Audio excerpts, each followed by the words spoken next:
Alright guys, it's Chatterbox Reviews, coming at you guys with a movie review for The Greatest Showman.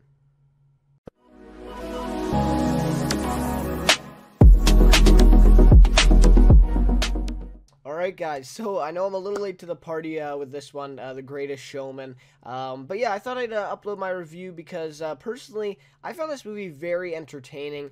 I know that the critics aren't, loving it, I guess, per se, although, it has an okay rating so far on Rotten Tomatoes and IMDb and all that, but yeah, not an amazing one, right? I think people kind of had high expectations for this film, and it kind of fell. So yeah, I'm late with this one, but I thought, I'd get it out there. I'm trying to do more movie reviews, and in the next couple weeks, I'm gonna try to really, look at some new shows, try to get to see some movies, and really, start to upload a few more reviews on the channel here.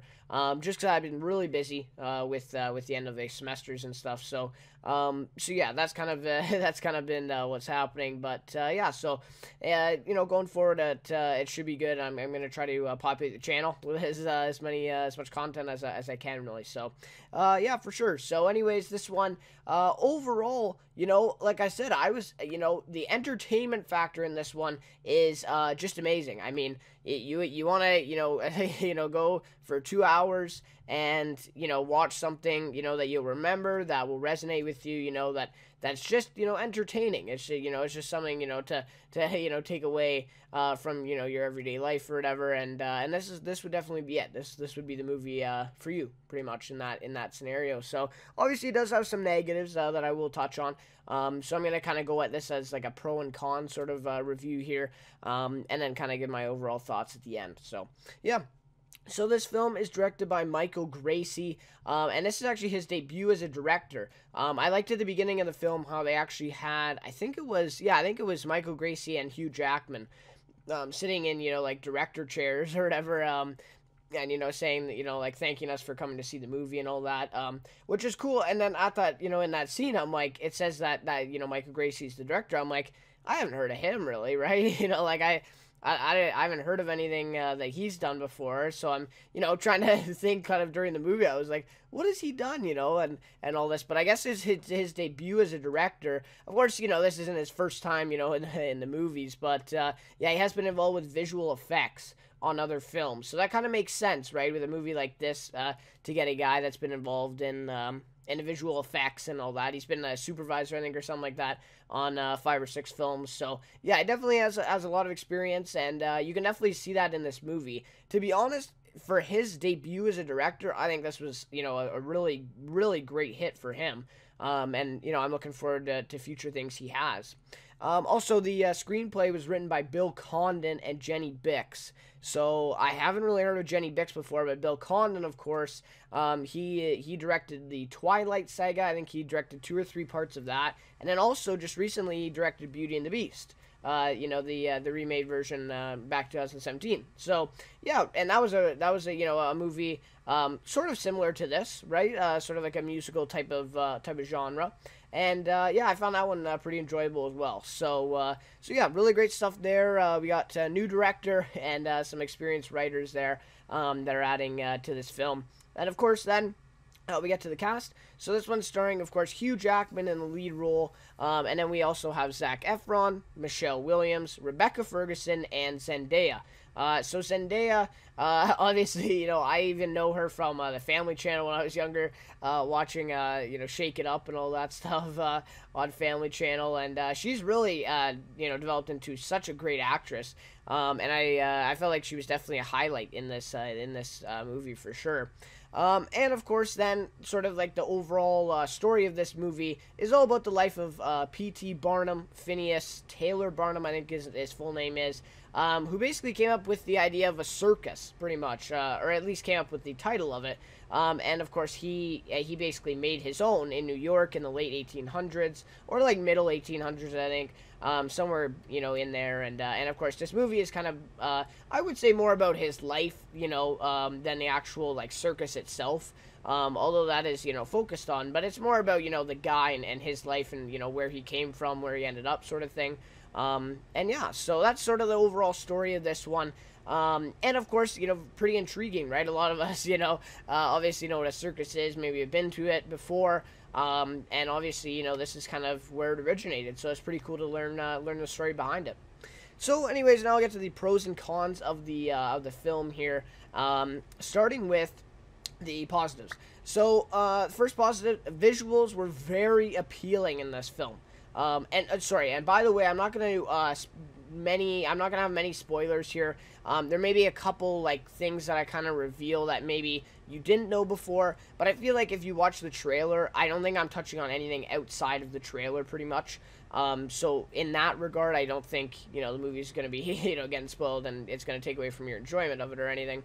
Anyways, so the visuals were very appealing, so colorful and eye-popping, especially, the musical numbers in the circus, right, with the, with all the things coming at you, the trapeze, and all these, characters in these colorful, outfits, and all this stuff, and the animals as well coming out, so yeah, just really great stuff there. I mean, just to watch this movie was great. To see the look of it really it's just awesome there, and they did a really good job with the costumes, I thought, as well, in this, and that really added to this as well.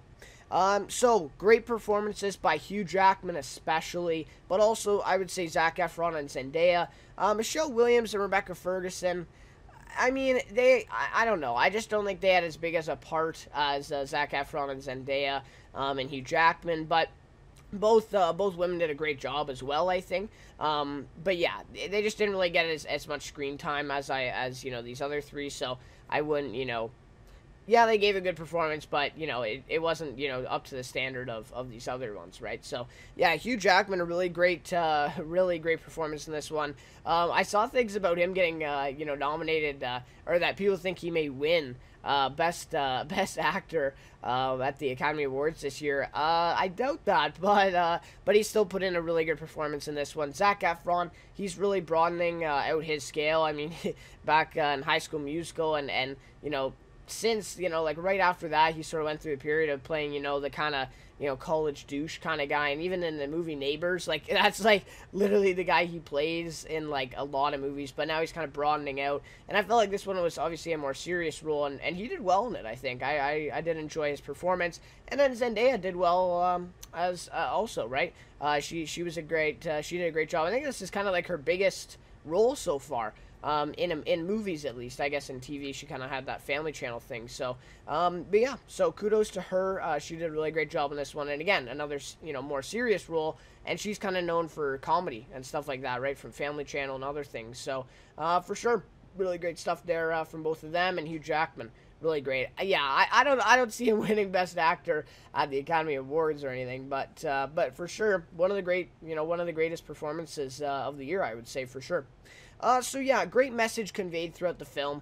A story of equality and inclusion, really, right? This movie, and that was great. I mean, to have a message like that in a film like this, just really great. That they were able to portray that. In a film like this, and of course this kind of leads to a negative as well, which I'll touch on later. But yeah, so really great message conveyed, and I think that's really relevant to our society today, especially. So yeah, I really felt like it was kind of something that needed to be in the movie. I felt like it was good. Obviously a couple examples of this is the freaks, they call them in the movie. The people that kind of stand out, that aren't the same as all the other people, like the one woman with a beard, a really tall man, a really short man. So yeah, just people that do not fit the standard of what their average person. And it really was a story of them kind of fitting in, and people finally accepting them, stuff like that, with them being in the circus. And then also we had the story with Zac Efron and Zendaya's relationship, with Zac Efron being with her, right? And obviously that was kind of at least frowned upon by his parents. But then we also kind of got the idea that it was kind of just frowned upon in general, of course, at that time in the mid 1800s. The white and the black sort of relationship, mixed relationship. So yeah, I felt like that was very powerful too. I felt like they focused on it a little too much. Like, I felt like they kept coming back to it and back to it. Which, I mean, yeah, that is the message kind of being developed in the film, but yeah, I don't know. I felt like they just came back to it a little bit too much at times. I kind of focused on it and kind of got away from the whole P.T. Barnum circus sort of movie and kind of, got into that a little bit too much. But that's just my personal opinion. Maybe it was needed. I'm not sure. But yeah, so that's just kind of the examples of that message there in the movie. So then I also thought it was really good pacing throughout. Started out pretty slow. When he was a young child and his dad dies, when he's a young boy. So that was kind of a slow start, and then as it went on though, it really got going. I mean, it really just built. It was kind of like staircase. Just kind of kept building up and building up, and then at the very end, it was pretty fast paced. So yeah, very good there. There were like a few cuts, where like they skipped quite a lot of time, which I'm not a big fan of big time jumps. If you watch the channel regularly, I say this in a lot of TV reviews, that I don't really like big time jumps. So yeah, that was a little bit of a negative for me. But I felt like it was kind of needed to get this, movie rolling a little bit, especially in the beginning. The original music for this movie, I mean, this is probably the biggest positive of them all, was awesome. It was amazing. I mean, and also the songs had such a modern feel to them. And I felt like I liked them better than the songs and the soundtrack in La La Land. I saw that movie, of course, last year. I guess it was 2016. But yeah, I mean, that movie, some of the songs were a little bit, classical, sort of genre, stuff like that. But these songs were, really catchy. They had that modern feel to them. Even though, this was based 1800s, they brought in that sort of, that bass a little bit and all that stuff. So yeah, I really, fell in love with the songs in this one. And of course, they won the best original song at the Golden Globes for This Is Me. And let me tell you, that's an amazing song too. I mean, even if you're not interested in the movie, I really suggest that you listen to the soundtrack. Like, you will be amazed. So anyways, yeah, so they won the best original song at the Golden Globes. Enough said there. I do not see them winning at the Academy Awards, although I do think they deserve it. And yeah, so I've been listening to the soundtrack since I've seen the movie, and yeah, it is really awesome. So I definitely suggest that. And that's really what made this movie what it is, right? That really, really was a big positive in this one. All right, now on to the negatives. So this first one is probably, the main reason why critics just haven't, been falling in love with the movie is the historically accurate, kind of aspect of it. So pretty much, I mean, the way that they portray P.T. Barnum in this movie, a lot of critics are kind of, debating it. So the adaptation of the real P.T. Barnum story, not the best, right? I think, it's been said by a lot of people now since the movie's come out that the real guy, took advantage of these people and did a lot of other negative things that were really not shown in the film. So people are saying, kind of P.T. Barnum, the actual man, isn't really represented accurately in the film. And even, like, he more took advantage of these people sooner than, he was kind of all for inclusion and equality and bringing these people, into society and, trying to get people to see them as equals and stuff. That's what was kind of portrayed in the movie. But obviously now people have kind of looked back at the history and all that, and that doesn't seem to be how it really was. So obviously I get it, Hollywood, that's they're known for that, right? They change stories, to make it, look better or sound better in a movie, and I totally understand it. I mean, yeah, they're gonna get some things wrong, and obviously they probably purposely did this. Sort of twisted it a little bit to make it the film more appealing. And I get that, but obviously it is a negative for obviously, people who care about the history of P.T. Barnum, and of course because the movie's kind of advertised as, an adaptation of, the real story of the man. And, if people are going to see that, I mean, they're kind of disappointed, right? Because they're not really getting the real story. So definitely a negative there. Another negative is that the start of musical numbers seemed a little forced at times. And I don't know, this may have just been me. Personally, I'm not a big fan of these musical movies, to be honest. The La La Land movie was okay for me. It was kind of decent. But this one, it was quite appealing to me, even though it was a musical. But yeah, some of the numbers seemed a little forced. I mean, especially the first one with Barnum as a little boy, sort of on the beach there, I guess, was sitting with the girl, of course, Charity, who ends up being his wife later on in life. But yeah, so I just felt like that, especially that one, and others too, are just forced. I mean, they're kind of just sitting there in a scene talking to each other. It's kind of a slow scene, kind of a serious scene though as well. And then all of a sudden, some guy just starts singing, and the music hasn't even started yet. That's what I kind of fell off on there. Is the music hasn't even started yet, and all of a sudden this person is just starts singing, and then the music kind of like slowly creeps in behind the singing. So I don't know. I just felt like they could have smoothened that out a little bit, maybe made it a little bit better in integrating those musical numbers in. Although I thought they were great, but just the kind of integration of them in the film in these type of serious scenes maybe just wasn't the best choice. And the conflict between his wife and him seemed a little off, to me at least. Just kind of seemed a little, nonsensical because, first, and I guess I'm getting into a little bit of spoilers here, but I'm pretty sure the trailer shows this anyways. But yeah, so first, Charity, his wife, leaves him without really knowledge of what actually happened with him and Jenny Lind, of course, who's the opera singer played by Rebecca Ferguson. And of course, I mean, she doesn't really know what happened, and of course nothing did happen, right? Jenny Lind kind of, did something to get back at him, but nothing really happened between them. So she kind of just leaves, even though she has, no idea what really happened, and she kind of just, yeah, she just gets up and leaves and packs all her things, takes the girls with her. And then later on, a few minutes later in the film, but I think it was supposed to be like months or something like that in between. P.T. Barnum, he goes back to the house to talk to her, and within a 2-minute conversation, they're automatically back together. And she doesn't she doesn't even ask him about it. So why is she? Like, why does she not care about what really happened? Why would she not want to know? I don't know. Maybe they just didn't show that in the movie that we saw. Maybe that was supposed to happen behind the scenes. I'm not exactly sure, but that part just really didn't make sense to me. And I felt like it was a pretty significant conflict in the film. I mean, it was really a big storyline with Jenny Lind. So I just felt like it was kind of a little disappointing in that regard there. And I felt like the storyline with the critic of the circus, the guy who writes in the paper and who actually gives him the name of Circus, right? He actually comes up with the name and gives Barnum that name. But I just felt like that whole storyline wasn't used to its full potential. I mean, I really didn't understand the significance of it all the way through. It was kind of just created some scenes and gave the name Circus, but from that point on, I didn't really see the significance of that storyline.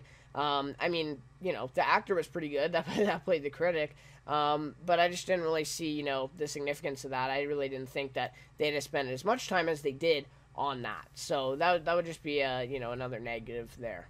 So in terms of an overall rating for the film, I give it a sort of a rough rating here, but I give it a 7 out of 10. So I would suggest that you go out and see it. I suggested even to some friends, told them that they should go watch it. And to me, I think it'll entertain you above all else. So even if, the history isn't, totally accurate, even if there's, a few plot holes, kind of buried in this one, there's still great performances put in by Hugh Jackman, Zac Efron, Zendaya, and the other cast members as well. Don't get me wrong. The bearded lady was really great. The actress who played her, don't have her name off my hand, but yeah, she was great. So yeah, great performances. There was a great message in this one that can resonate in us all, really. At the end of the day, and the original music was amazing, and the visuals. So I really just think that this is a film that will entertain you. Ultimately, yeah, there are some negatives, there are some drawbacks that the critics have obviously highlighted quite a bit. But I think there's a lot of positives too for this film, and that's why I gave it a 7 out of 10. So yeah, I'm really looking forward to seeing how it does at the Academy Awards. If I had to predict, I don't think it's going to win Best Original Song like it did the Golden Globes. and I don't think Hugh Jackman's going to be winning Best Actor. I don't even know if he'll be nominated. I haven't really looked at the nomination stuff. I don't think that's been announced yet. But anyway, I'm looking forward to watching them. I'll definitely be watching them. I don't know if I'll put a review out, but we'll have to see. But yeah. So anyways, that is my review for The Greatest Showman. Again, suggest you go out and see it. Really, give it a chance. Or when it comes out on DVD, or rental or whatever, definitely I suggest you go see it. So, yeah, for sure. So anyways, thank you so much for watching this video. Sorry for it being a little long, these movie reviews. I try to keep down, but I like, having a little bit of a lengthy video rather than some of these other videos I see on YouTube, reviewing movies in 3 minutes or something like that. I just feel like you don't really get, the whole essence of the film out in 3 minutes. So that's just me. But anyways, guys, once again, thanks for watching. Thanks for the recent support on the channel. We're almost at 20,000 video views. Crazy stuff. Crazy stuff. And I can't be more happy about that. So anyways, yep, once again, thanks for watching this one. And I'll see you in my next review. I'm not scared to be seen. I make no apologies.